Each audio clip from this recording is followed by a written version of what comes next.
so we decided that we wanted to put on some digitally interactive programs to help increase resources for women in technology and help us reach outside of our core group and outside of our region if needed, and create some live streaming programs that would enable us to bring people as close to in the classroom with them as possible.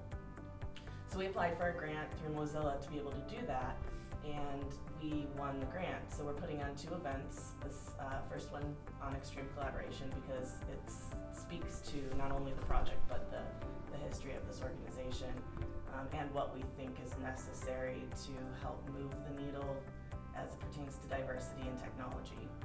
So when we started planning the project, we tried to think about the best topic that could showcase what we're trying to accomplish and reach people in a different way. And we think that showcasing some of the stories that have happened in our community of extreme collaboration, how people have accomplished things that they couldn't have accomplished on their own or as part of just a single group, and really showcasing those stories to help other people see how that works and think outside the box when it comes to partnerships and diversifying their team.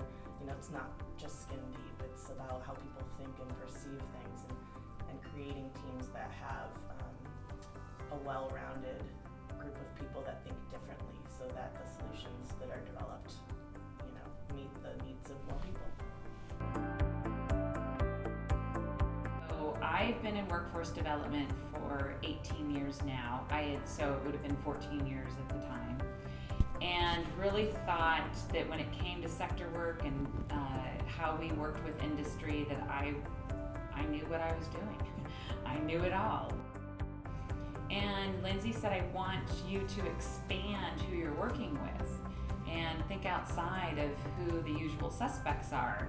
And I thought, well, like who else is going to want to work with us? Thinking, people kind of work within their own little silos and get their work done, and they expect us to take care of workforce, and we expect people like the city to take care of infrastructure and things like that and go about our business. So she wanted me to invite in the city managers and the mayor and the chambers, anyone who was involved in economic development, K through 12 superintendents. And I said, okay, well, I'll get the message out, I'll invite them. And I wasn't sure that they would come, and they did. Lindsay said, when you meet with industry, instead of asking them just what their workforce issues are, or instead of city, you asking them what their infrastructure or say permitting issues are, things that they deal with, ask them what's standing between them and their ability to grow and thrive. And I sat there and I thought, well, we can't ask them that because they're going to say things that I can't solve. Like, why would I want to set myself up for failure in their eyes? Ask or make them think that we might be able to help them with something that we can't. And Lindsay looked at me and she said, you can't solve all their problems. That's why everybody else is here. I thought, oh, and it was like this light bulb went off, and I felt safer asking that question. So that is exactly what we did. We brought the CEOs of tech firms together. We had 25 tech firms in the room, and we asked the question, what's standing between you and your ability to grow, thrive, either sustain or even expand your company here? And they had a list of things. With tech, we heard they wanted high-speed internet and fiber. They wanted a flight to San Jose. They wanted better K through 12 education. They wanted a safer downtown, specifically Eugene. And they wanted business-driven curriculum at the university. I would say at least 3 of those things I would never have touched or have known about. And as a result of who we brought that information back to, people raised hands. People said, I'm on that. I know I can make this happen. That's my work. The thing we share is our love for the natural environment, our concern for people, and our understanding that people have to have jobs to make a living and raise their families. Rusty Rexius came to me, who would never have voted for me, actually. We don't share politics that much. But he came and said, I want to know if what you ran on, you really mean it. Because I've invented this eco-berm for construction projects, where usually they use silt and plastic, which is very environmentally bad. And I have this invention. And I said, well, Rusty, you're just the poster child for what I'm interested in us doing in Eugene. And I asked him if he would co-chair an initiative to bring the whole community into this discussion of sustainability. And he agreed to do it, so which was a very big step for him because he took a lot of grief for doing it too. But in the end, and Dave Funk was the other co-chair, and then we had all these people from a broad spectrum of the community together to talk about how in every part of our community, how we could advance sustainable practices and sustainable jobs and have businesses make more sustainable decisions themselves. And out of that has come our first sustainability commission, our climate and energy work, our ordinance, all of that came out of that first beginning. And I guess I would be remiss if I didn't give everybody who participated credit. I think everybody was sort of taking a chance that bringing us all together would create a better product for the whole community, and I really think it did, and I think it was a changing point in what was possible for us. A lot of people had given up on anything ever happening downtown. You went and talked to people and they all just kind of went, oh, nothing's ever gonna happen, and a lot of bad self-talk and all of that stuff. And I just sort of had the notion that we all had to just keep moving forward. So if that didn't work, what would work, and how we would bring people together from across the community to try to figure out how to give birth to our community. Our community happens to be one that doesn't like huge developments. It likes incremental development, and that seemed to be the thing that we could all agree on worked for us. And so very consistent piece at a time, starting out with a partnership with Lane Community College and sort of working our way through the renovation of the buildings on the corner. So you really have to try to listen hard and find something that helps move something for everybody as you work your way through it. Something that makes it better for the people who are down here working, something that makes it better for the people who will come down here to do their business and purchase things and all of that, and better for the people who are down here who have less choices in their lives.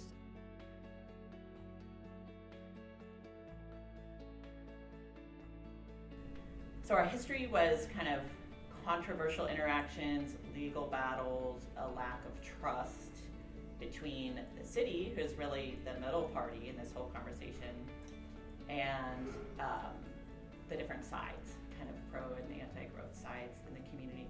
So we had a real interest in breaking that down when we started Envision Eugene, and used a couple of collaboration techniques to get past a winner-loser dynamic and get to a more sustainable outcome that hopefully everyone in the community could accept, if not love.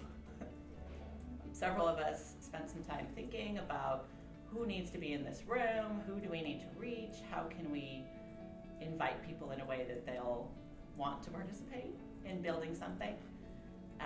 So the invitations went out and we got really good response from the community. About 70 people showed up. And what we discovered through that process, which we called the Community Resource Group, was a lot of common values that people in the community, no matter where they kind of fall on the political spectrum or the development issue, really valued Eugene's natural environment, valued its leafy neighborhoods and kind of funky vibe, and didn't want to lose that as new people moved here and people have children and new businesses move here. Change is constant, but we discovered that we all kind of wanted the same thing. There were things we did, such as encouraging everyone to get their voice in the room, in turn kind of everybody saying something to balance power really, and alternating between male and female facilitators, and just a lot of kind of conscious, I would say democratic strategies for getting people's voices included and getting them comfortable participating as equals in this group.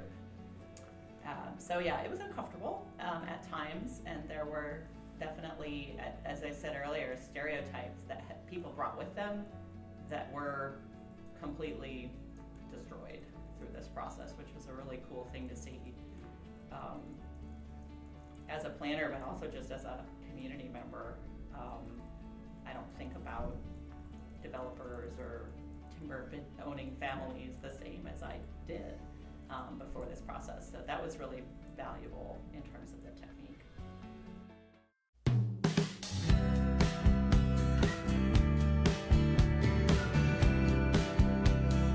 We are literally just reaching out to anybody and everybody who's interested, even remotely interested, or willing to get into games and want to. The game jams sort of provide the catalyst to give them the tools to actually be able to do it, and then they can say they can do it, and it's made some major strides. So in particular, one example that we've had is this duo, Britt Brady and Cullen Dwyer. So they, of course, met coming to our events at Game Jam, and Britt was professionally just a house painter, and I'm not even sure if he was traditionally or classically trained as an artist, but he just had a real gift. Just seemed like an innate gift for pixel art, and it was amazing. Colin, I believe he might have been an LCC student. I'm not exactly sure. I don't know his background in coding, but he was a pretty, student level, fairly inexperienced coder, but came to the jam very eager and to learn and just come up with things. And they just came together and made some of the most amazing games in these short periods of time.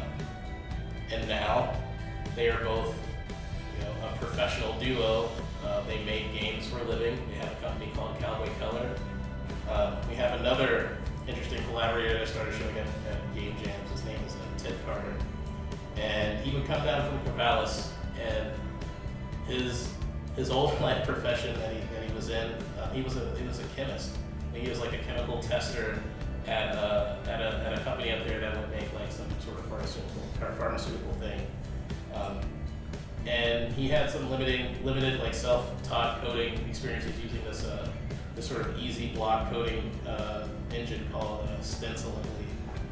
And yeah, he went from just coming to game jams, collaborating with guys like me and other folks that were in sound or in art, and would make these games. And now, fast forward, he's been a year at Pipeworks as an engineer.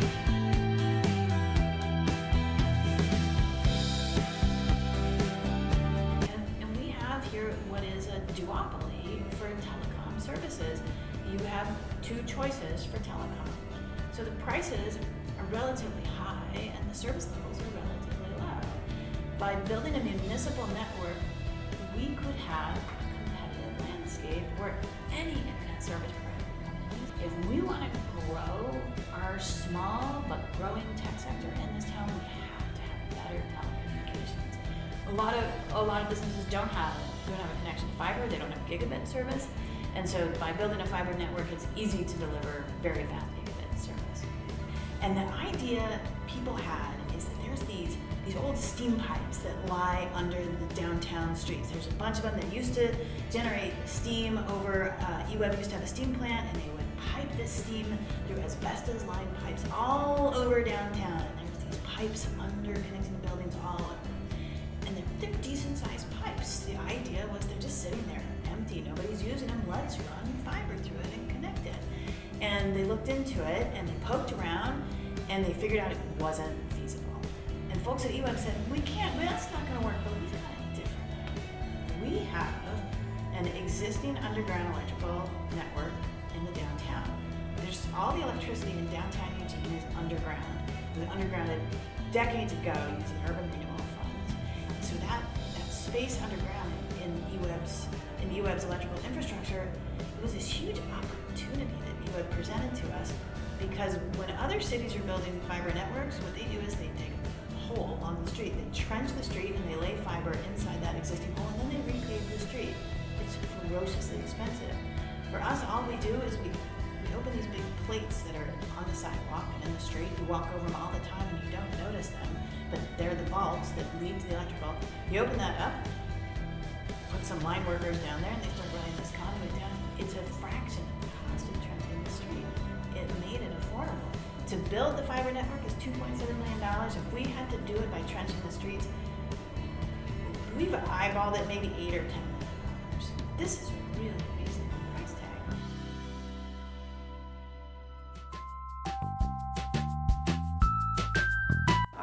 Our purpose is to support girls in navigating life's bumps, especially when you are transitioning from being a tween to a teen and to an adult. There's a lot of wild things that go on at that point in your life, and having that support network from a trusted person that isn't necessarily your family can be a real asset to girls. We have a robust partnership with many schools in the Eugene, Springfield, Cottage Grove, and beyond area, where we go to schools and we do typically three things. We like to engage staff at school with some training about the topics that we bring to students, so students and staff are speaking the same language. We also do parent education for the same reason. We offer classroom presentations for boys and girls in school-based settings, and the framework is around topics like healthy relationships, media and body image, conflict resolution, sexual harassment, and the big one lately is internet safety. And also when we're in schools, the wonderful thing is we get to connect with boys as well. And we do that because empowering boys to be part of the solution for gender equality is just where we need to go. And that's clearly in evidence lately in our national news. And we're here in our community doing it. And the younger we get to have the conversations with students, starting 5th grade, 6th grade, kids are open to that. And the final thing we do in schools is offer girl empowerment groups, which are small groups of 8 to 10 girls that meet once a week for the duration of a term. They're brought together by teachers or counselors who know them and know they might benefit from a little extra support. And they bring girls together who may or may not be friends, but typically aren't friends, but get along. And they work through a curriculum based on a deeper dive into those topics that I mentioned, and they form a support network. So when Ophelia's Place leaves, the group participants still have each other after we're gone. And so we've discovered that by doing all of those things together in schools, we have more of an impact on the culture of a school.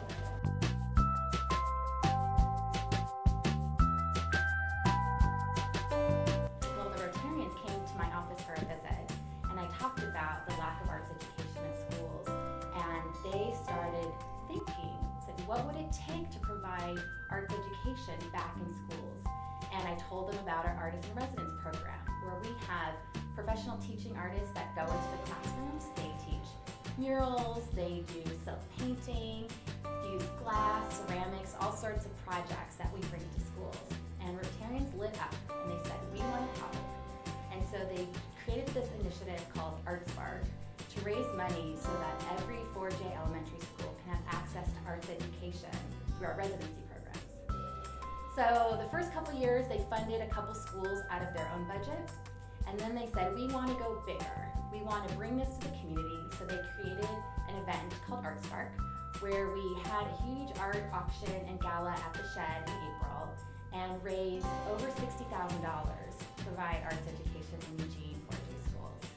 Now, this isn't just a fundraising initiative. It really built awareness about the importance of arts education and the need for it. And so many different people started getting turned on to this idea and being part of this movement.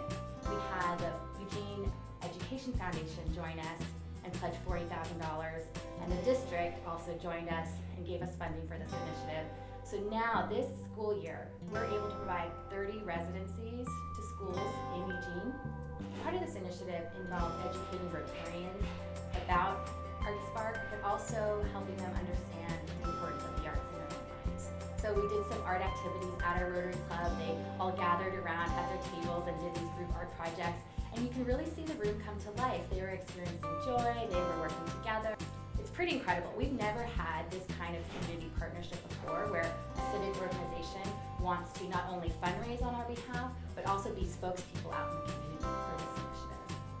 We're going to do the event again this year with our goal of raising over $100,000 at the event and also see community